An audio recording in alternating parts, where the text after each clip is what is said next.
ধরে চাপা এখন আমরা আবার সতেজ হয়েছি, আলহামদুলিল্লাহ। এখন কোরআনের কথা বলতে কারো কাছে অনুমতির জন্য যাওয়ার প্রয়োজন হয় না।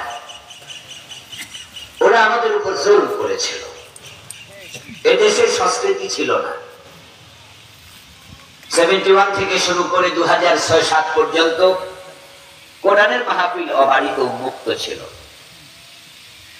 কিন্তু তারা ক্ষমতায় সেই 15 বছর আইন করেছে কেউনোর কাছে, ওসির কাছে, এসপির কাছে, ডিসির কাছে যেতে হবে, লিখিত অনুমতি আনতে হবে। অথচ ওসি, কেউনো, এসপি, ডিসি ওরা কি দেশের মালিক না দেশের চাকর? ওরা কি রাষ্ট্রের মালিক? ওরাই বলে আমরা রাষ্ট্রের চাকরি করি, বলে না? কেউনো স্যার বলে না, ওসি স্যার বলে আমরা রাষ্ট্রের চাকরি করি।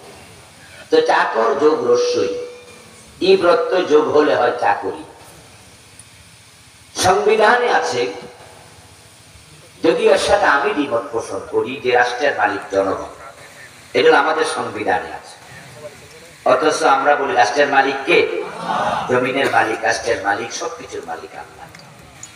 তো আমাদের সংবিধানে ওরাই লিখেছে, ডক্টর কামালের নেতৃত্বে যে সংবিধান লিখে 72-এ গণপ্রজাতন্ত্রী বাংলাদেশ সরকার, এই সংবিধানের শুরুতে লেখা রাষ্ট্রের মালিক জনগণকে করেছে।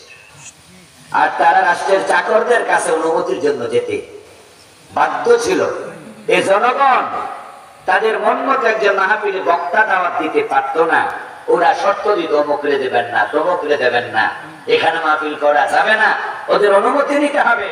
আল্লাহ শুকরিয়া, 15 বছর পর যারা আমাদেরকে বাধ্য করেছিল এই মাহফিলে তাদের অনুমতি নিতে, আল্লাহ তাদেরকে দেশ থেকে পালাতে বাধ্য করেছেন।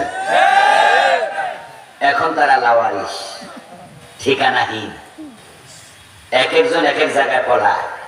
কেউ তো আছে পলানোর জন্য দাড়ি কামায়, তার বড় পলাইতে পারে না, ধরা খেয়ে যায়।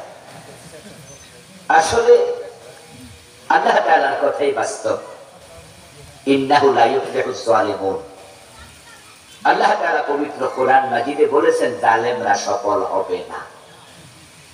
আর আমরা জানি আল্লাহর কথা কখনো মিথ্যা হতে পারে না। আল্লাহর জমিনে আল্লাহর কথা বলতে দেবে না, এর চেয়ে বড় জুলম আর কি হতে পারে? এবং এই মাহফিল আমি যখন করতে আসবো, লাস্ট এই মাহফিলটা আমার করার কথা ছিল কত বছর আগে?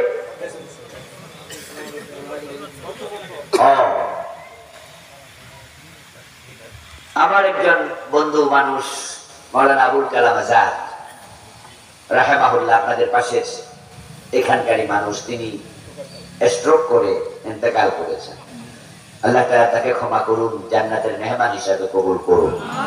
ওনার দাওয়াতে আমি মাহফিলটা রেখেছিলাম, কিন্তু মাহফিলটা করতে দেয়া হয়নি।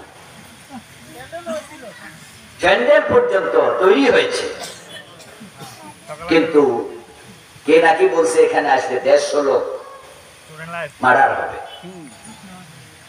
এই জাতীয় ভুয়া কথা যারা প্রচার করে কোরআনের মাহফিলকে যারা বানচাল করেছে, আমরা তাদের বিচার আল্লাহর কাছে দিলাম। বিচার তো মাত্র শুরু। আল্লাহ যেন আমাদেরকে শেষ দেখে মরার তৌফিক দেয়, বলেন আমিন। জালেমদের শোচনীয় পরাজয় পরিণতি আমরা দেখব ইনশাআল্লাহ।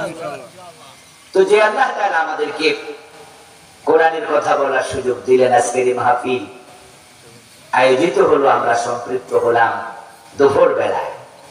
দুনিয়ার যাবতীয় কর্মব্যস্ততাকে পাশে ঠেলে আমরা সবাই চলে আসলাম। তৌফিক দিলেন কে? আল্লাহ। সেজন্য আমরা শুরুতে আল্লাহকে একটিবার কৃতজ্ঞতা জানাই, শুকরিয়া জানাই, ধন্যবাদ জানাই। সবাই মিলে জোরে জোরে একবার কালিমাত শুকর করি, আলহামদুলিল্লাহ। প্রিয় দিনী ভাইরা, আমি আপনাদের সম্মুখে পবিত্র কোরআন মাজিদ থেকে